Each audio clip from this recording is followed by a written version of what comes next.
Okay, तो कल हमने बेसिक्स देखा था रिफ्लेक्शन का। आपको याद होगा हमने साइन कन्वेंशन देखे थे। Then we have also seen object कहाँ पे है, इमेज कहाँ बनेगा, इमेज का टाइप क्या होगा, वर्चुअल होगा, इरेक्ट होगा, मैग्निफाइड होगा, डिमिनिश्ड होगा, सो ऑन सो फोर्थ।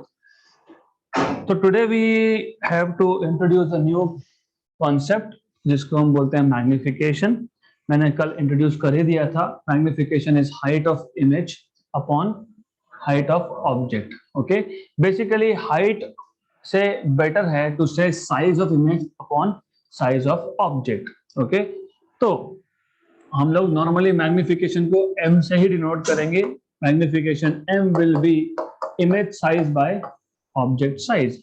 अब magnification is of different types. एक है लैटरल मैग्निफिकेशन, दूसरा है लॉन्गिट्यूडिनल मैग्निफिकेशन। दोनों लीनियर मैग्निफिकेशन है। What is linear magnification? By the way, linear magnification का मतलब क्या है पहले वो समझिए।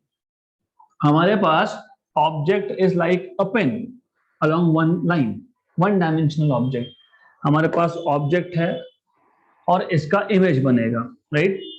ऑब्जेक्ट इज अलोंग लाइन, तो image will be also along line. तो इसको हम बोलेंगे लीनियर मैग्निफिकेशन, राइट?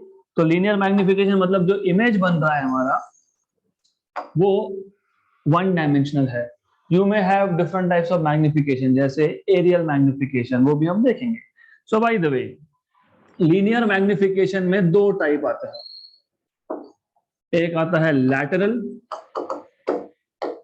दूसरा होता है longitudinal. So lateral and longitudinal.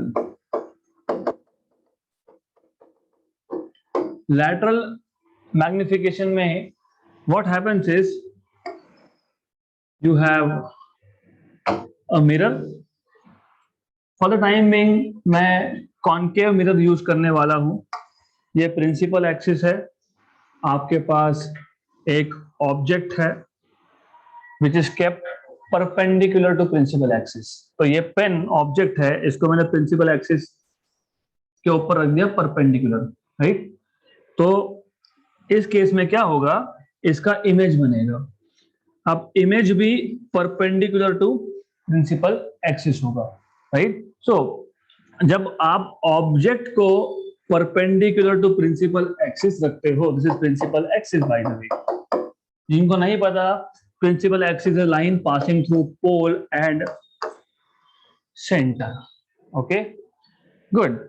तो in this case, when object is kept perpendicular to principal axis, तो जो भी मैग्निफिकेशन है, अब मैंने इसे magnification normally you will be thinking कि मैग्निफिकेशन मतलब इमेज का साइज बड़ा ही होगा। ऐसा नहीं होता है। Magnification is a term, is a number जो हम यूज करते हैं टू टेल इमेज साइज बड़ा है, छोटा है, इक्वल है। तो just for a quick revision, कल हमने लिया था, can you tell me what is the meaning of m equal to 1? Object size is equal to image size. Can you tell me what is the meaning of m less than 1?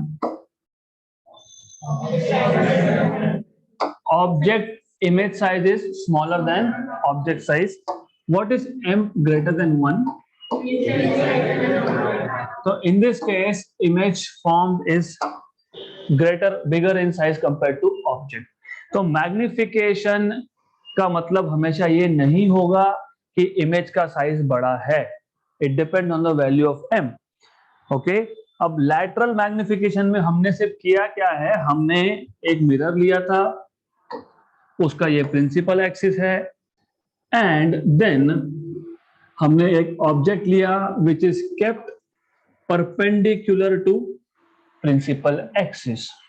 Bye definition, अगर आपको याद होगा, हमने define किया था magnification as image size upon object size.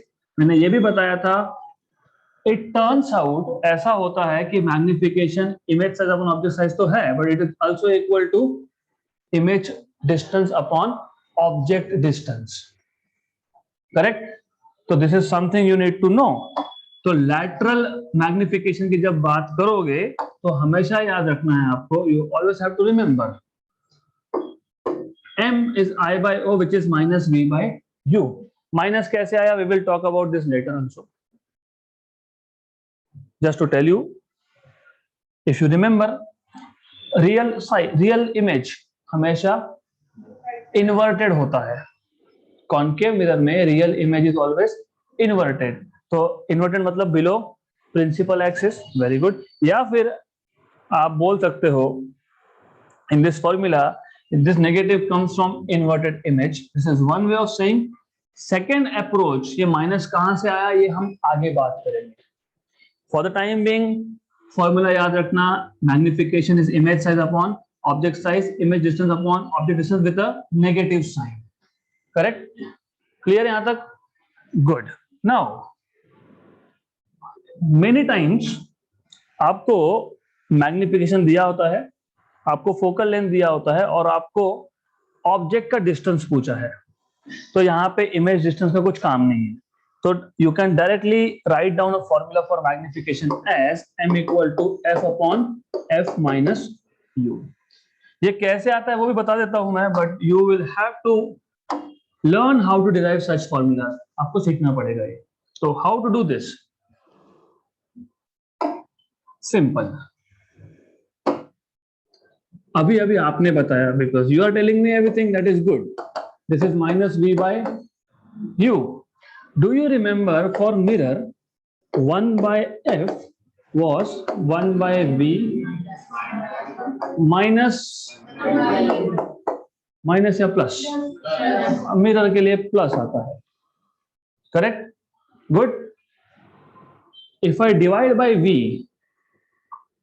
देखो formula में you always need to remember हमको क्या चाहिए? f minus u. v नहीं चाहिए हमको. You don't want v. So if I multiply both sides by u and u, this is 1. तो यह आ जाएगा आपका u by f equal to u by v plus 1. मतलब u by v is u by f minus 1. मतलब यह आ जाएगा u minus f by f. Correct? Clear है? इसका मतलब ये v बाय u माइनस ये v बाय u, इसका reciprocal f upon u minus f. Minus sign absorb कर लोगे तो f अपॉन f माइनस, क्योंकि नेगेटिव साइन एब्जॉर्ब किया तो ये नेगेटिव और ये पॉजिटिव. करेक्ट है क्या वही फॉर्मूला? लुक, मैग्निफिकेशन के लिए. Okay, so if you do not सी,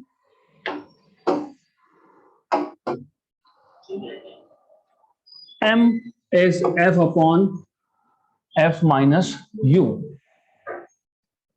तो हमने क्या किया? हमने बेसिक से स्टार्ट किया. हमने बोला हमको पता है m is minus v by u. यहां पे ये फॉर्मूला भी करेक्ट है, but this formula relates image distance, object distance and magnification. मान लो एक ऐसा क्वेश्चन आ गया हमारे पास, magnification is some value 1. okay, focal length of the mirror is 15 centimeter. what is the object distance? तो अब ये फॉर्मूला यूज करके सॉल्व नहीं कर सकते क्या? कर सकते हो. क्या फाइंड करना है? u. m दिया है. अभी ये एक इक्वेशन है, उसमें 2 अननोन है, सॉल्व नहीं होता. तो क्या करेंगे? फिर पहले बोलेंगे 1 by f equal to 1 by v minus 1 by u. Right? Plus. Very good.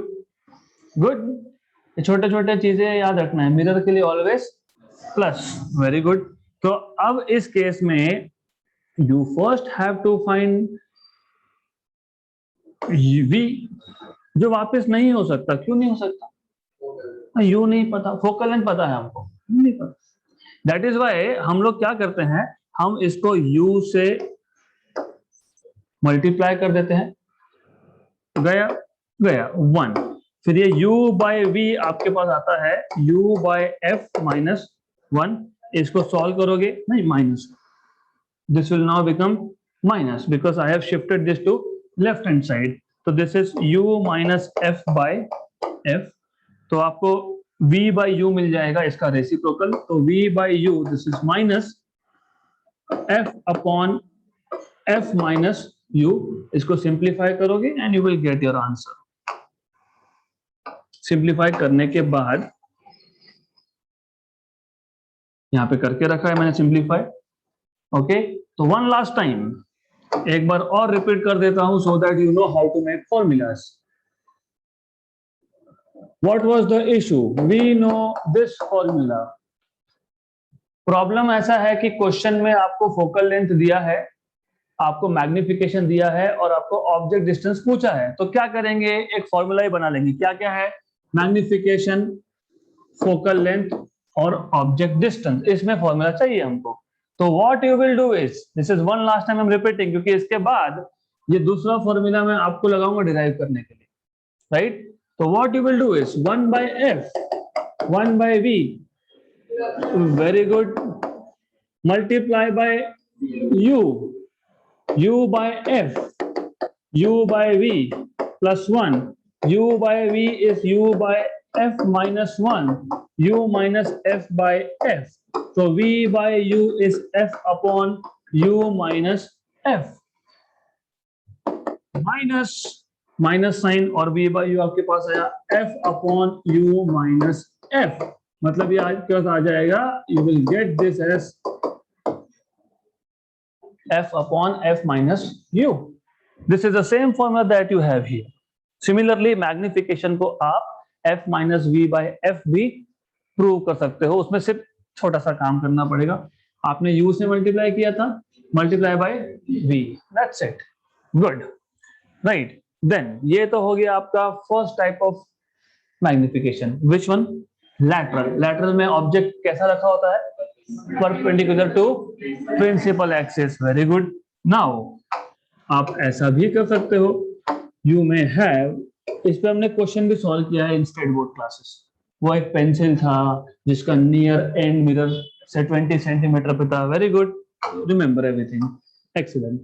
अब ऐसा है, आपके पास प्रिंसिपल एक्सिस है, this is concave mirror, you have an object और इस ऑब्जेक्ट को हमने पैरेलल टू प्रिंसिपल एक्सिस रखा है।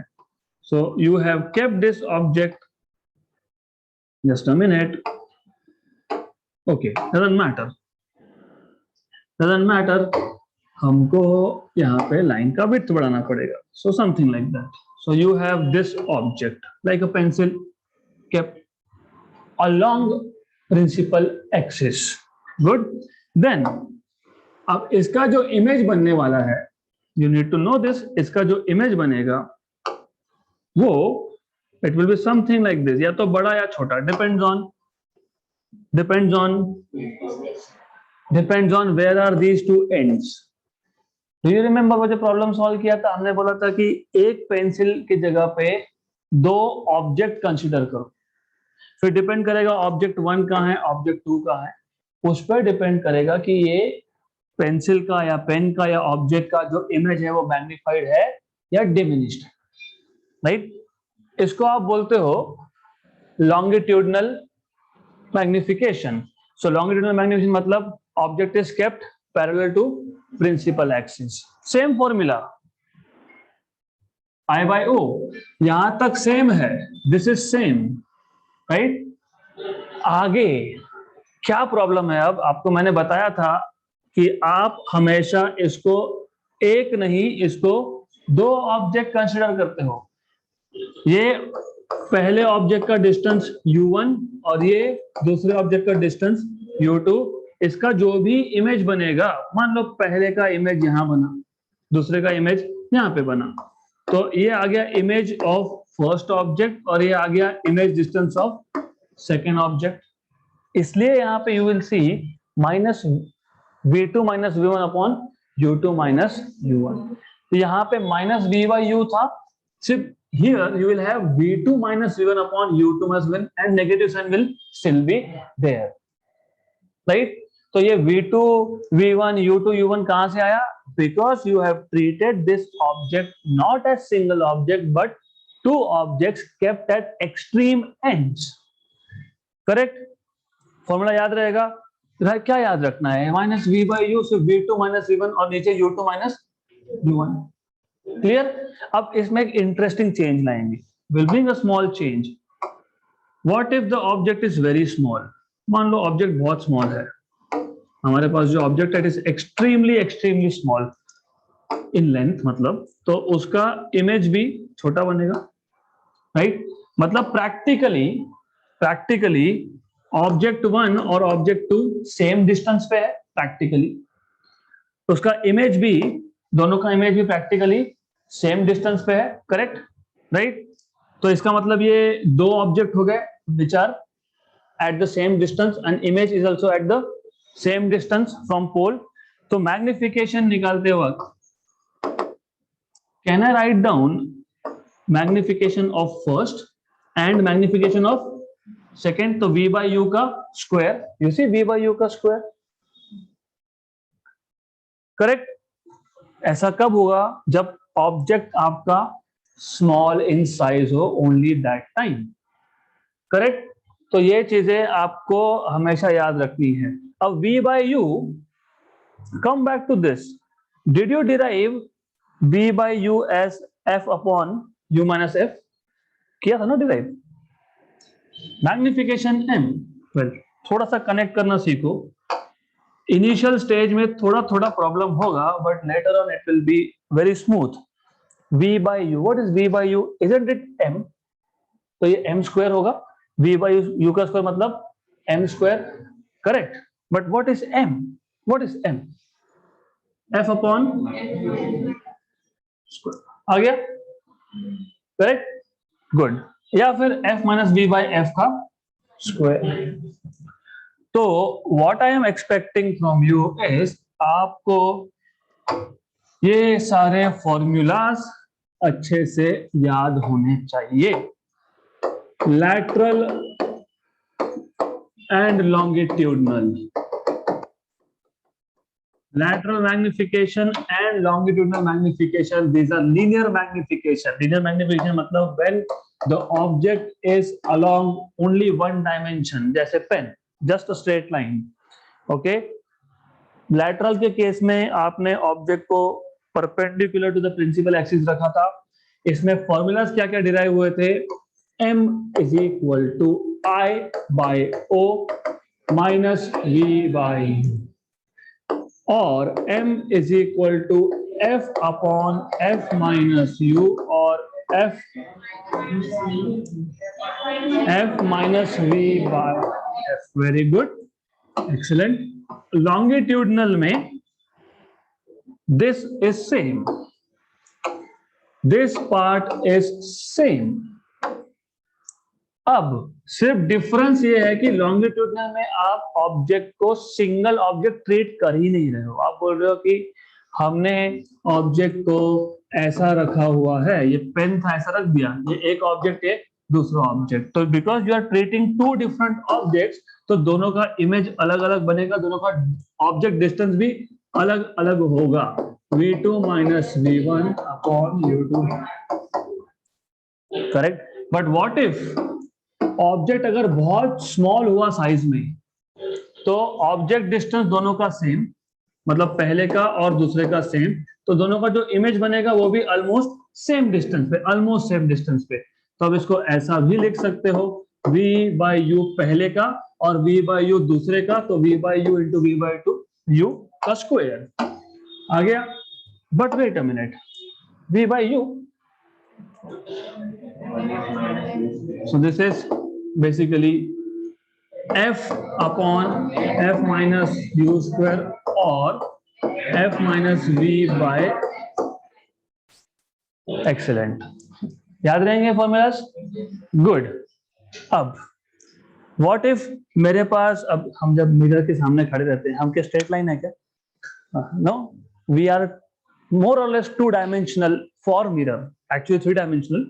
For example, if I take this object here, ये एक सिंगल लाइन में है नहीं, ये x और y टू डायमेंशनल में है, तो अगर इसको मैं मिरर के सामने लेके खड़ा रह गया तो इसका इमेज बनेगा, इसका इमेज भी टू डायमेंशनल बनेगा। तो मैग्निफिकेशन जो है वो एरिया का भी हो सकता है, उसको बोलते हो aerial, not that aerial, not Ariel detergent. Aerial मतलब एरिया का मैग्निफिकेशन, सुपरफिशियल बोलते हैं उसको, सरफेस का magnification that is superficial. So now you have aerial magnification. Correct. अब एरियल मैग्निफिकेशन मतलब यहां पे क्या कहता है लीनियर में, what did you say, size of image, area of image, size of object, area of object. तो ratio of image area upon object area is areal magnification या सुपरफिशियल, इसको और एक नाम है, by the way it is also called as superficial magnification. Superficial मतलब surface area का magnification. So okay, then ये आ गया आपका image area upon object area, right. But if I have let us say a parallelogram, मान लो ऐसा कुछ है हमारे पास, ये भी सरफेस है, so this is a parallelogram. इसका लेंथ ए लेते हैं, इसका लेंथ बी लेते हैं, just for the sake of simplification. इस पैरेललोग्राम को मैं मिरर के आगे सामने लेके खड़ा रह गया, तो इसका एक इमेज बनेगा, इसका इमेज बनेगा, लेट अस से समथिंग लाइक दिस, थोड़ा बड़ा कर देते हैं इसको, so you will get image of this,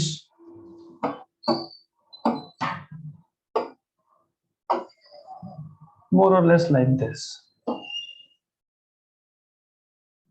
क्या हुआ यहां पे, ए साइड का मैग्निफिकेशन हुआ और बी साइड का भी मैग्निफिकेशन हुआ, वेरी गुड। तो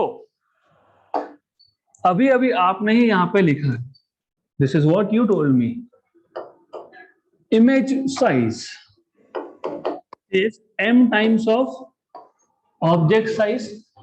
ऑब्जेक्ट क्या था, ए, ए ये इमेज है इसका ए का, right, that will be m times of A, magnification into A, correct. जिनको नहीं समझ में आ रहा है वापस बता रहा हूं, magnification is image size upon, तो image size is magnification into, right. हमारे पास ऑब्जेक्ट क्या है ए, उसका इमेज का साइज क्या आएगा m इंटू ए, ये क्या आएगा m इंटू बी। Clear. How do you find out area,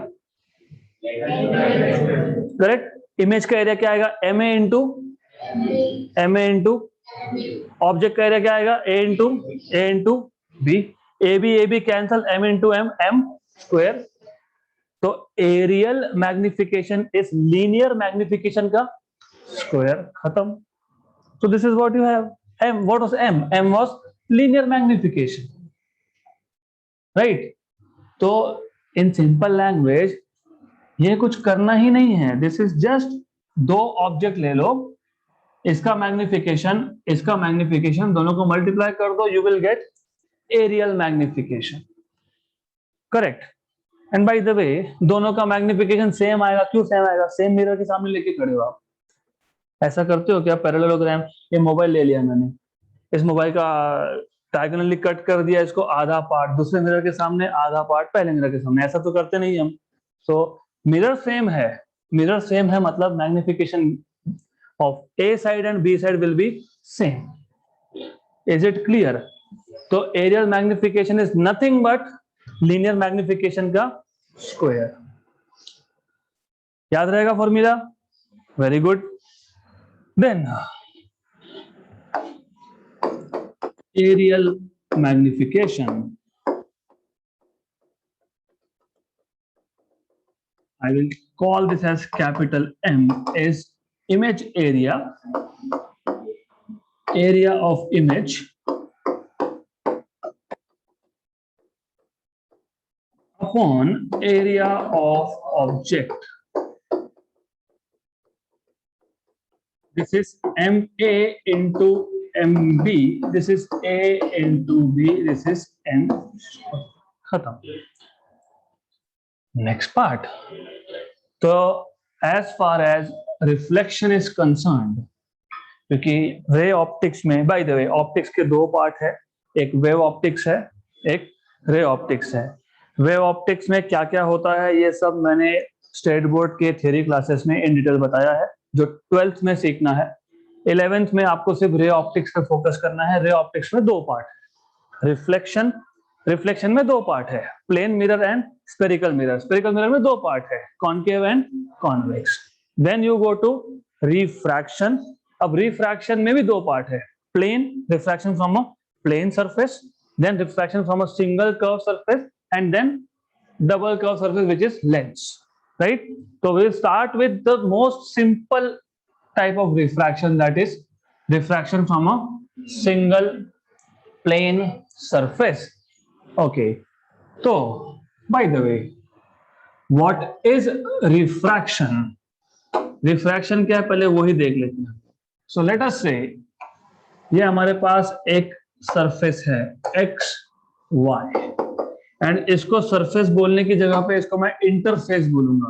what is interface? Interface is any surface which separates two medium. For example lake में आपने देखा होगा वाटर, वाटर इज इंटरफेस क्योंकि वो एयर और वाटर को सेपरेट करता है, राइट? तो what happens is whenever ray of light travels from rare medium into denser medium, it always bends towards normal, right? अगर इसका बेंडिंग नहीं होता, वैसे तो होगा ही, बट अगर नहीं होता तो इन दैट केस ये रे जाता सीधा, समथिंग लाइक दिस। थोड़ा ज्यादा हो गया, डजंट मैटर। अगर ये एक्स वाई इंटरफेस नहीं होता तो ये रे जाता सीधा, राइट? तो ये है ओरिजिनल डायरेक्शन। इस एंगल को आप बोलते हो एंगल ऑफ इंसिडेंस। ये एंगल इसको बोलते हो एंगल ऑफ रिफ्रैक्शन, इसको आप बोलते हो angle of deviation. Clear? This is I, this total angle will also be I cube, vertically opposite. तो I is equal to R plus delta, तो डेल्टा इज आई माइनस, अब delta is I minus R, correct? कब? When the light is travelling from rare to denser. अब उल्टा सोचते हैं, let us think what happens when light is travelling from denser to rare. X, Y, let us take, you have a ray of light traveling like this, ये original direction है, यहाँ पे ये normal है, but whenever light travels from denser to rarer it bends away from normal। ये आपका यहाँ पे angle of incidence I, this total angle, क्योंकि जो एमर्जेंट रे है उसका angle with respect to normal is angle of refraction. तो ये टोटल एंगल कितना? आर। तो डेविएशन कितना हुआ? How to find deviation? Deviation angle आपने कैसे फाइंड किया था? रिफ्रैक्टेड रे और original direction.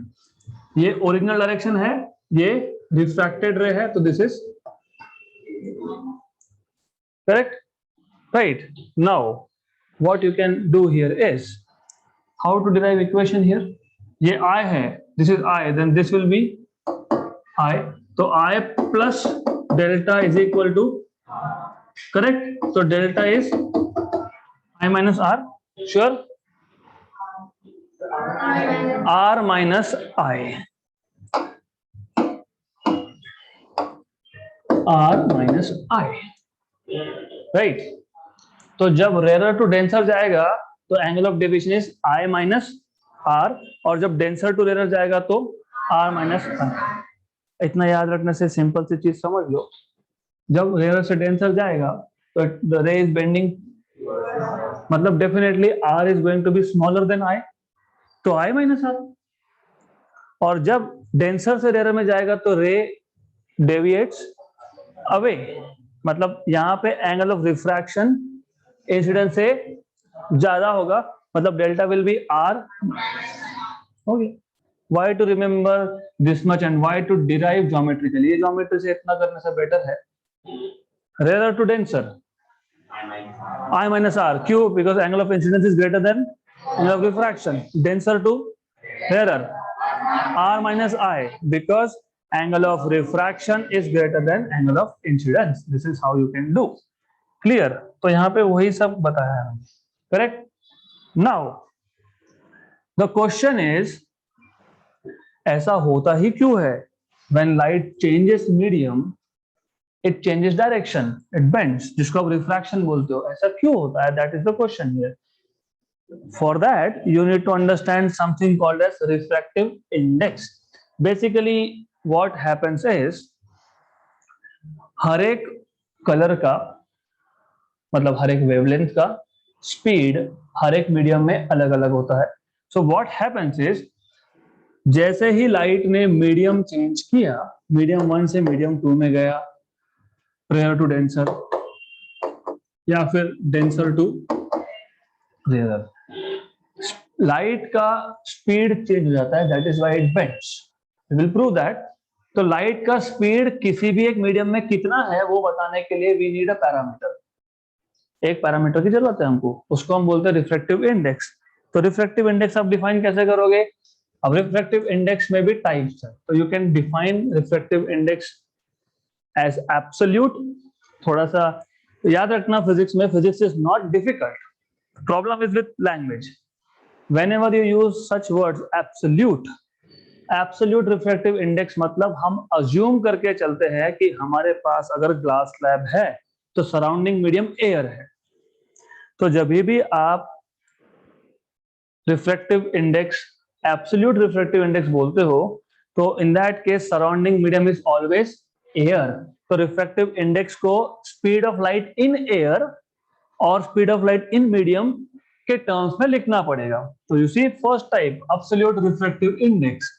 So absolute refractive index will always be speed of light in vacuum or air upon speed of light in medium, right? Absolute ये word सुनते से ही आपको समझ में आना चाहिए कि सराउंडिंग में एयर है. नहीं तो ग्लास स्लैब को मैं पानी के अंदर भी रख सकता हूं. You can say you have a glass slab. This is glass slab, let us say. Okay, we can keep this glass slab also inside water. So I can take water,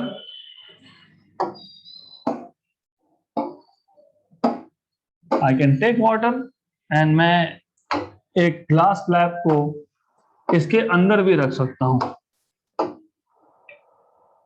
In this case, you cannot say absolute. क्यों नहीं? क्योंकि surrounding में क्या है? Water है. तो absolute मतलब material के सराउंडिंग में हमेशा एयर. अगर एयर है तो फिर हमको रिफ्रैक्टिव इंडेक्स डिफाइन करते वक्त speed of light in air को speed of light in medium से कंपेयर करना पड़ेगा. That is why definition is speed of light in air और vacuum to that of speed of light in medium, right? तो C, because speed of light is denoted by C upon medium. अब medium जो भी होगा उस पर speed को हम बोल देंगे V. तो C इज ऑलवेज, ये जो C सिंबल है speed of light in air या वैक्यूम के लिए रिजर्व्ड है.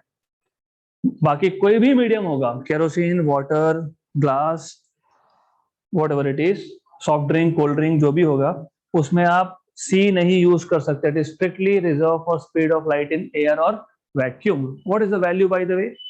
3 into 10 power 8 meter per second. Good. So refractive index, absolute refractive index is C by V, right? Correct? Good. Then you will talk about relative refractive index. अब relative refractive index, as I told you, अब वो case ले सकते हो आप. Now you can say हमारे पास एक medium है, some medium, okay, red colour strawberry juice, उसमें एक ग्लास का स्लैब है. Good. Now ray of light is travelling from strawberry juice to glass. Okay. तो in this case whenever you define refractive index, आपको बोलना पड़ेगा relative refractive index. Refractive index of glass relative to strawberry juice, very good. और मैंने आपको by default बताया था original medium को मीडियम 1 बोलना, इसको लाइट कहां से कहां जा रहा है 1 से 2, तो relative refractive index of medium 2 with respect to medium 1 is mu2 by mu by definition. What is mu2? This is refractive index, absolute refractive index of medium 2 and mu1 is absolute refractive index of medium 1. तो जब आप by default जब आप सिर्फ mu2 लिखते हो, मतलब यहां पे कोई नंबर नहीं लिखा, तो इसका डिफॉल्ट मतलब ये होता है कि this is absolute refractive index. The moment you write a number here, refractive index of medium 2 with respect to medium 1, that is by definition absolute refractive index of 2 with respect to absolute refractive index of 1. This is by definition C by V2, this is by C by cancel, so this is V1 by V2. You see, V1 by V2, correct? This is by default. Okay, then अगर आपको याद होगा, इससे भी आगे एक step लेके जाएंगे हम लोग, तो I will erase all this. अभी अभी आप लोगों ने सब बताया, refractive index of 2 with respect to 1 is mu2 by mu1, this is C by V2, C by V1, this is V1 by V2, but speed, velocity is frequency into wavelength, n1 lambda 1 upon n2 lambda 2, right? तो आपने state board के lecture अच्छे से नहीं देखे। आई told you कि जब भी मीडियम चेंज होता है फ्रीक्वेंसी कभी भी चेंज नहीं होता। n stands for frequency. अगर आप कंफ्यूज हो रहे हो तो I will write down frequency के लिए f। So whenever medium changes, frequency of the light never changes. क्या चेंज होता है? वेवलेंथ। देखो ऐसा है, lambda is wavelength multiplied by frequency is speed. क्योंकि ये चेंज हुआ इसलिए ये चेंज हुआ, क्योंकि ये चेंज हुआ और आपको पता है c by v, this was refractive index. Lambda change हुआ इसलिए v चेंज हुआ, v चेंज हुआ इसलिए म्यू चेंज हुआ। तो that is why refractive index is different for different colour, right? तो अगर इसको मैं कैंसिल कर देता हूं तो you will get lambda 1 by. तो in all, overall, how many formulas you get for refractive indexes? Refractive index of medium 2 with respect to 1 is mu2 by mu1, number 1. क्योंकि बहुत बार बोला होगा light is going from water to glass. Refractive index water to glass. Water is medium, glass is 2. और आपको बोला होगा refractive index of glass is 3/2, मतलब 1.5, and water is 4/3. Correct? What is relative refractive index? mu2 क्या था? Of glass. Glass का क्या था? 4/3. 1 क्या था? Water. इसका क्या था? 3/2. तो this is, so relative refractive index is 8/9. ये एक formula. Then second formula you have derived in terms of speed, v1 by v2. Third is lambda 1 by lambda 2, करेक्ट? खत्म नहीं हुआ अभी in terms of angle of incidence and angle of refraction भी आ सकता है। कैसे आएगा? Simple simple simple. ये medium 1, then you have medium 2, something like this over here.